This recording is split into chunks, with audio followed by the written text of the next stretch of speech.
Olá, pessoal. Deus abençoe a todos.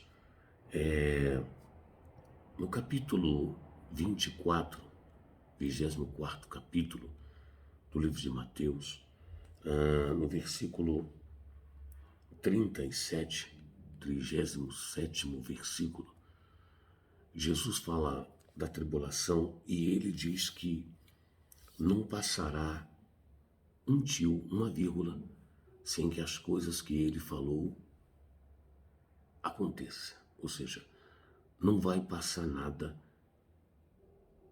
não vai falhar nada daquilo que ele falou. Vai ter que acontecer, vai se cumprir. E no 37 do capítulo 24 de Mateus, ele diz assim: Pois assim como foi nos dias de Noé, também será a vinda do Filho do Homem. Porquanto, assim como nos dias anteriores ao dilúvio, comiam e bebiam, casavam e davam-se em casamento, até o dia em que Noé entrou na arca, e não o perceberam, senão quando veio o dilúvio e os levou a todos. Assim será também a vinda do Filho do Homem. Então, dois estarão no campo, um será tomado e deixado o outro. Olha bem, primeiro, Jesus dá valor a Gênesis, o livro de Gênesis. Jesus comenta a sua credibilidade na história de Noé. Todos, eu acho que todos nós conhecemos a história de Noé, da arca, né?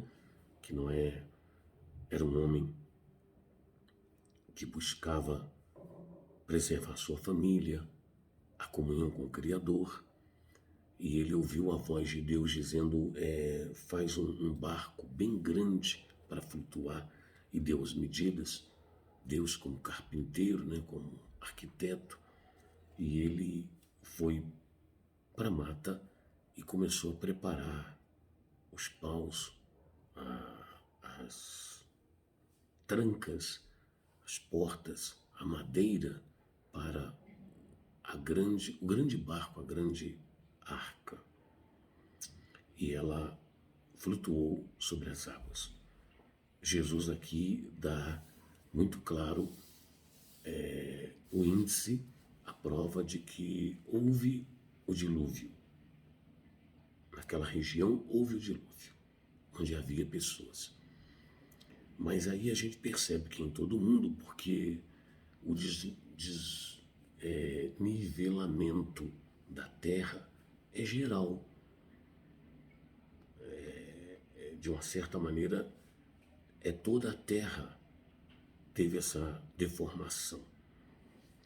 Com o dilúvio, com aqueles tempos antigos. Mas o que mais nos interessa aqui é que Jesus disse como foi nos dias de Noé. Assim estará sendo nos dias em que eu voltar.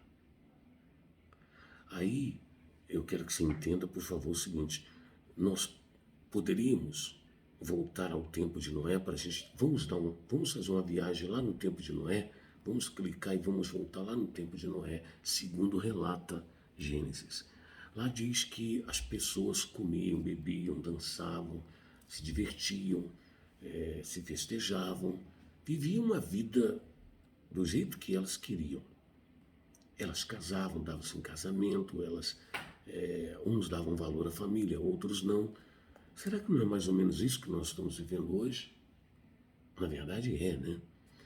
Mas é interessante porque a Bíblia fala que um dia então Noé ouviu a voz de Deus e chamou as pessoas mais próximas dele, vizinhos, e disse: olha, Deus me falou para a gente fazer uma arca e nos protegermos, porque vai vir uma chuva e um dilúvio, vai inundar tudo e não vai ficar nada no seco, vai ficar tudo debaixo d'água. E a gente vai morrer. Então nós precisamos ter um barco, uma casa flutuante. Diz a Bíblia que relata Gênesis que as pessoas zombavam dele, criticavam ele. Os jovens, os tradicionais, diziam não, os meteorológicos diziam não, não tem sinal de chuva, não vai chover, a meteorologia fala que não vai chover. Então eles diziam, você está equivocado, você deve ter recebido um sinal errado, você está doente, alguma coisa assim, você está enganado, está fanático. É isso que acontece nos dias de hoje, né? Quando você fala de congregar, não da igreja A, B, C ou D, mas a importância da pessoa congregar, dela se divertir, mas também ter um momento para buscar as coisas do espírito, da alma, se auto-espiritualizar, não religiosamente dentro de um templo de paredes, mas aos pés de Deus. Então é interessante porque Jesus falou, assim como foi naquele tempo, vai ser quando eu voltar. E quando eu voltar vai ser assim. As pessoas vão estar buscando casamento, ou seja, festas, comida, bebida, acordos, né? Tratados. Elas vão se dar em casamento, elas vão estar preocupadas com o bem-estar delas. Ah, porque eu tenho compromisso aqui, eu tenho compromisso ali, eu tenho que fazer isso, eu tenho que fazer aquilo. Ah, mas vamos ler a Bíblia? Não, não tenho tempo agora. Vamos orar? Eu não tenho tempo agora. Eu acho interessante porque recentemente passaram algumas pessoas onde eu estava num lugar e eu disse, oi, tudo bem? Eu queria colocar seu nome aqui neste livro que nós fazemos orações pela família. Aí a pessoa diz, não, eu não tenho tempo para frequentar a igreja, não tenho tempo para orar agora. Eu disse, não, se eu quero o nome, você pode? Qual é o seu nome? É João, é Maria. Eu disse, não, mas esse é seu nome? Aí a pessoa, olha, eu não tenho tempo para parar, eu não tenho tempo para isso. E aí, lá na frente aconteceu um incidente com essa família, e essa pessoa, ela teve que ficar parada lá um bom tempo, talvez uns 40 minutos, até chegar às autoridades competentes para resolver a situação. E eu fiquei pensando, puxa vida, isso é só um ensaio, né? Mas na prática, você já pensou, se isso acontece na prática, Deus chega e diz, eu quero falar com você, eu não tenho tempo, aí Deus fecha a porta e diz, então tá bom, então deixa eu ir embora. E aí como é que fica quando você voltar e bater na porta? Então ele disse assim, porque isso aconteceu com Noé, né? As pessoas dizem, não, Noé tá doido com isso tal, família, tá fanático, eu não sei se ele encheu de vinho ou de crentice, ele tá fora de si. E o dia que Noé entrou na arca, conforme a ordem de Deus, e a porta foi trancada, aí começou a chover, as pessoas então perceberam que Noé poderia ter razão. E aí choveu um dia, 2 dias, 3 dias, 4 dias, uma semana, 2 semanas, e aí 3 semanas, um mês. Aí as pessoas perceberam que, e era chuva, chuva, chuva, aí as pessoas perceberam que Noé tinha razão. E algumas chegaram a correr, a bater lá na porta da arca, mas não dava mais. Isto é um relatório que está nos livros da Torá, da Bíblia, e Jesus comenta sobre ele. Então, Jesus ele fala sobre esse episódio. Então, Jesus acreditava nisso, né? E se Jesus acreditava, sinceramente, quem sou eu para não acreditar? Afinal, ele conhece. Ele estava nesse tempo, nessa história com Deus. O Verbo era Deus e o Verbo estava com Deus. E se fez carne e habitou entre nós, que é o Filho de Deus. Então ele disse, assim como foi naquele tempo, vai ser no meu tempo. Qual o tempo de Jesus? É esse tempo agora. Então ele está dizendo o seguinte, assim como aconteceu lá na época de Noé, vai acontecer nos dias de hoje. As pessoas não vão dar valor quando alguém fala, olha, vamos construir uma arca, ou seja, vamos arrumar nossa família, vamos arrumar nossa vida, vamos arrumar o nosso dia a dia, elas não darão valor. elas dirão, esse pastor parece legal, mas está fora de si, esse padre parece legal, mas está fora de si, esse patrão, esse governo, essa situação, essa lei, esse sistema, esse método de vida parece legal, mas não tem nada a ver. Vamos viver, vamos curtir. Enfim, as pessoas, elas querem, nos dias de hoje, viver dessa maneira. E Jesus deixou bem claro aqui, ó, eu vou reler para você. Olha o que ele fala, olha. Pois assim como foi nos dias de Noé, também será a vinda do Filho do Homem. Porquanto, assim como nos dias anteriores ao dilúvio, comiam e bebiam, casavam e davam-se em casamento, até o dia em que Noé entrou na arca, e não perceberam, senão quando veio o dilúvio e os levou a todos. Assim será a vinda do Filho do Homem. Casar é proibido? Claro que não. Dar-se ao casamento é proibido, ou seja, eu quero ir na festa. O casamento é o quê? Bebida, né? Comida, aparência, projeção social. É pecado isso? Não. É uma festa normal e até faz bem. Mas Jesus está dizendo o seguinte, por mais que a coisa seja legal, o seu trabalho, o seu dinheiro, né? Eu tive um tempo num determinado estado no Brasil, em que as pessoas diziam, olha, no domingo é o dia que eu mais ganho dinheiro, então eu não vou na igreja. E eu dizia, puxa vida, mas o que adianta você ganhar o dobro, o triplo do que você ganha durante um dia normal da semana, ou até da própria semana, se você não tem uma comunhão, um revestimento espiritual. Você sabia que pela OIT, a Organização Internacional do Trabalho, e pela CLT, né, a Consolidação das Leis Trabalhistas, aqui no Brasil, quando você trabalha no domingo, você tem o direito a uma remuneração dobrada, né, em espécie ou em folga, que o domingo é considerado um dia para você descansar. A OIT divide o dia em 3 partes. Pelo menos quando eu estudei direito era assim, né? 8, 8, 8, 3 vezes 8, 24. 8 horas para você trabalhar, 8 horas para você descansar e 8 horas de lazer, ir e vir, fazer coisas. Divide o dia em três partes, em 8 horas.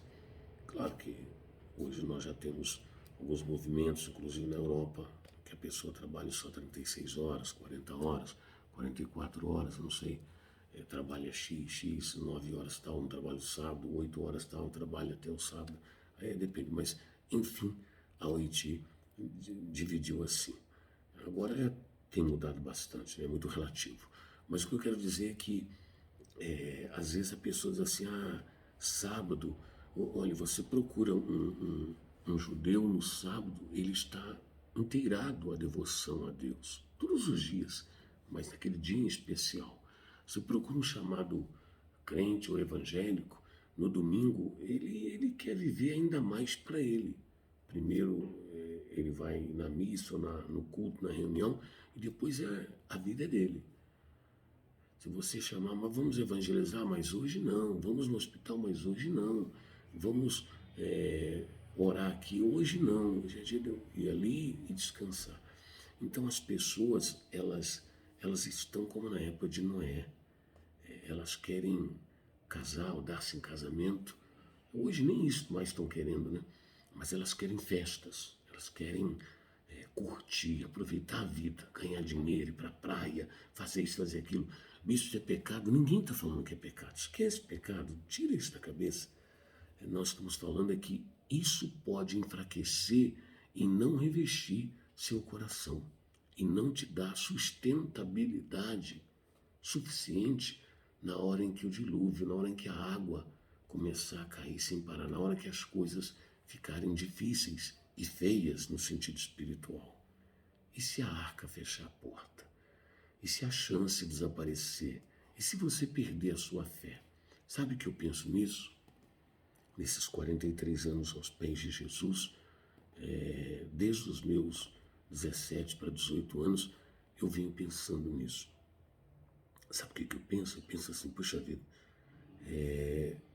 Deus, não deixa meu coração desviar do Senhor. Às vezes algumas coisas desviam, mas dá para a gente voltar rápido. Mas se a gente desviar do Senhor, nós não temos nenhuma garantia de voltar rápido, nem de voltar sequer. É como você está perdido e acabar a internet, a conexão, o Waze, o guia ali da rota. Aí você tem que parar e ficar perguntando. E isso já aconteceu muito comigo. Muito, muito, muito. Eu vim de uma viagem agora e andei quase 2.000 quilômetros, rodando, passando em alguns estados de carro. E quando o sinal falhava, aí eu parava num posto. Claro, eu ia procurar um posto rodoviário, alguém assim mais de peso, né, com responsabilidade para ensinar.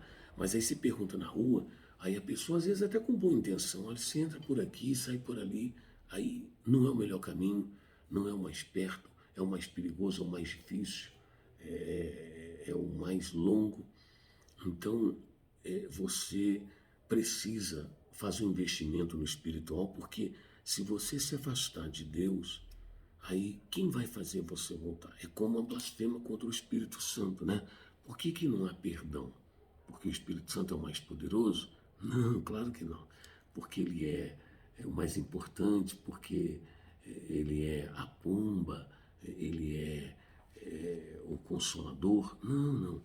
É porque Jesus disse, quando eu for, eu vou pedir a Deus para mandar para vocês o Espírito Consolador, ou seja, aquele que vai ajudar, vai aliviar a dor de vocês, vai orientar vocês. Ele vai fazer vocês lembrarem de mim, das minhas palavras, e ele vai dar sabedoria a vocês nos momentos difíceis. Então, se eu não tenho comunhão, se eu não busco o Espírito Santo, a palavra de Deus, quando eu for ler a Bíblia, eu não vou entender nada. Se eu não busco o Espírito Santo, quando eu for orar a Deus, eu não sei o que eu vou fazer. Eu não vou ter vontade. Eu não vou lembrar das palavras de Deus quando eu estiver no deserto, enfrentando os problemas. Quando o mal aparecer para mim, que eu estiver com fome, e ele fala, olha, transforme-se em pão, você pode comer. Quer dizer, resolva seu problema da sua maneira. Olha, pula daqui, você pode resolver isso. Olha, me adora, faz um pacto comigo, que a sua vida vai ficar boa. Esquece isso, aquilo, fecha comigo. Então, aí eu não vou ter aquela força para dizer, nem só de pão viverá o homem. Eu não vou ter aquela força para dizer, não tentarás o Senhor teu Deus. Eu não vou ter aquela força para dizer, vai, some daqui, desaparece da minha vida, porque eu só vou adorar ao Deus único e soberano. E é a Ele que se tem que adorar e prestar culto. Eu não vou resistir isso. Quando o crack, a droga, quando a maldade, quando a incredulidade, quando alguém usar de má fé comigo, quando me trair, quando o meu amigo me apunhalar, quando o meu inimigo se apresentar, eu não vou ter forças nessa hora. Sabe, a vida espiritual é um investimento. É um investimento. E quando você tem um investimento, um seguro, né, um dinheiro aplicado, guardado, aí surgiu um problema, você, opa, eu vou lá resolver. E quando você não tem nada?